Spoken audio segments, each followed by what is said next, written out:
Today, we are learning how to make a fire vortex. My friends and I will show you how to make a candle out of a metal can, cardboard, and vegetable shortening. The flaps will allow more oxygen to come in and make the fire spin. Let's have some fun.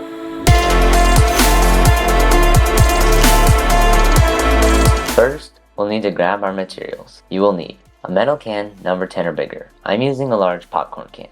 A grinder and a cutoff blade, cardboard, a utility knife, metal wire, a wire cutter, shortening, water, a large pan, a stove, a shop vac, an old metal broom handle, taper duct tape, a drill or driver, and a bit that is barely wide enough for the wire, hot pads, pliers, canning rings, a lighter, fire extinguisher, gloves, and something to cover the vortex with.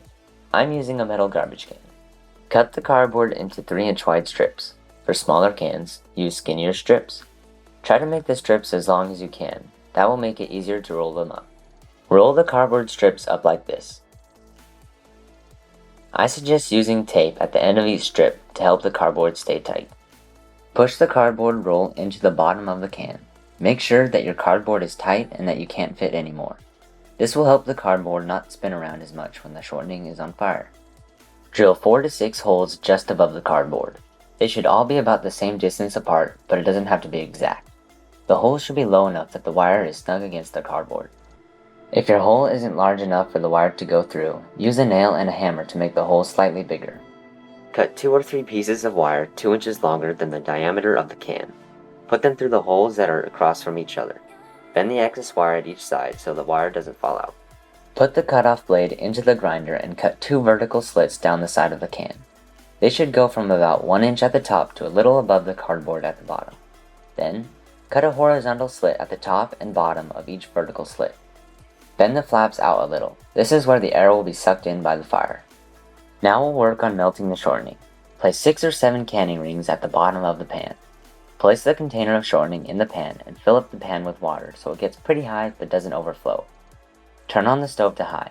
The water will heat the shortening without burning the plastic container. Turn the stove down to medium or low once the water starts to boil. When most of the shortening has melted, but before it starts to spit, pour the melted shortening into the cardboard. This will take some practice to get it right, so make sure you have some paper towels nearby.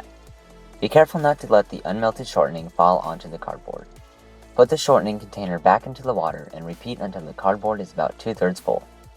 We tried to fill up the cardboard all the way, but it overflowed while we were pouring it out and spilled out while we were burning the candle. Sorry, Dad. Once the shortening is melted into the cardboard, the real fun starts. Find a place to set the candle on fire that is away from anything flammable. You don't want this to go from fun to expensive in 30 seconds. Tape the old broom handle to the shop vac hose and attach the hose to the blowing side. Plug in the shop vac and light the candle. Once the fire gets going a little, use the shop vac to blow extra oxygen into the vortex.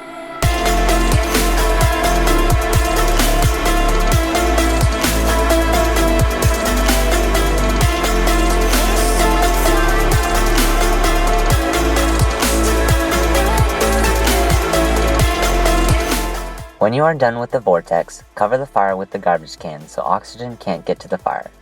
This will kill the fire within a couple of minutes, but the coals will still be strong for about 10. Use hot pads or gloves to take off the garbage can after you're sure the fire is out. Put the vortex inside of the garbage can so it can cool down. Now, go have some fun with fire. Stay safe.